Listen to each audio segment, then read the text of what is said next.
gómìnà àná ní ìpínlẹ̀ Rivers tí ó tún jẹ́ mínísítà ọ̀rọ̀ ìlú Àbújá lásìkò yìí ìyẹn Nyesom Wike ó mà ti tú àṣírí ọ̀rẹ́ tẹ́lẹ̀ tí ó jẹ́ gómìnà ìpínlẹ̀ Ọ̀yọ́ lásìkò yìí ọlọ́lá jùlọ Ṣèyí Abíọ́dún Mákindé tó sì jẹ́ kó di mímọ̀ pé rírí tóun rí Ṣèyí Mákindé àti mímọ̀ tóun mọ̀ òun mọ̀ sí gẹ́gẹ́ bí ọ̀dọ́ tí ó fẹ́ ṣiṣẹ́ takuntakun tó sì fẹ́ gòkè láyé ṣùgbọ́n tóun mọ̀ pé Ṣèyí Mákindé yóò padà máa lọ ṣe jìbìtì nínú ẹgbẹ́ òṣèlú People's Democratic Party PDP táwọn ti lè kúrò ní ẹ̀rìn tí wípé tẹ́lẹ̀ ọ̀rẹ́ tímọ́tímọ́ ni Wike àti Mákindé ń di òṣèlú kódà Wike máa ń bá Mákindé ṣàwàdà pé yàtọ̀ sí báwọn jẹ́ ọ̀rẹ́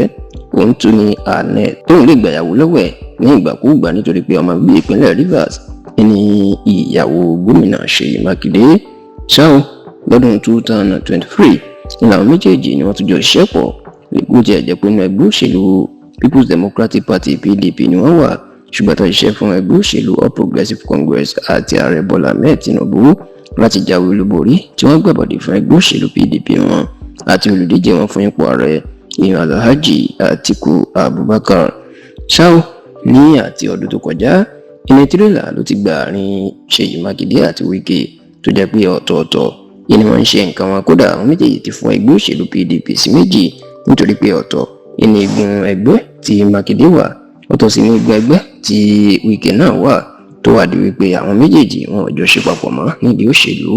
bó tilẹ̀ jẹ́ pé ẹ̀sùn tí Ṣèyí Mákindé fi ka Wike ni wípé ó ti lérè wípé òun yóò máa da ẹgbẹ́ òṣèlú PDP rú fún Tinubu náà pàdé táwọn bá Tinubu ṣe ilé ìlú sì ló fa ìjà wọn nítorí pé òun sọ fún pé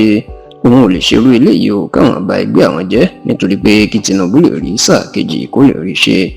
ṣáwọn lọ́jọ́ ọjọ́rú tí í ṣe ọjọ́ Wednesday ọ̀sẹ̀ tí a wà nínú ẹ̀ yìí èyí tí í ṣe ọjọ́ kẹfà nínú oṣù karùn-ún ọdún tá a wà the 6th of May 2026 ó ní Wike ló máa ṣe ìpàdé pẹ̀lú àwọn oníròyìn èyí tó máa ń ṣe lóṣooṣù èèyàn media chat tó sì jẹ́ pé lásìkò tó ń bá àwọn oníròyìn sọ̀rọ̀ ni ó máa tú àṣírí Wike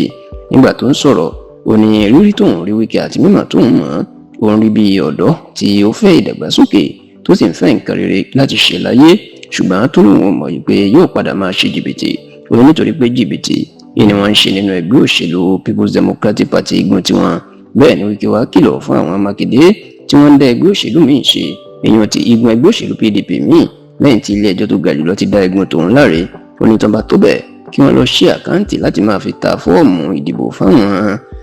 ọmọ ẹgbẹ́ òṣèlú PDP onígbà náà ènìyàn yóò fi ọwọ́ òfin gbé wọn tó sì jẹ́ pé gómìnà Ṣèyí Mákindé kò tí ì fún Wike lésì ọ̀rọ̀ ẹ̀ lásìkò tá a ṣàkójọpọ̀ ọ̀rọ̀ yìí.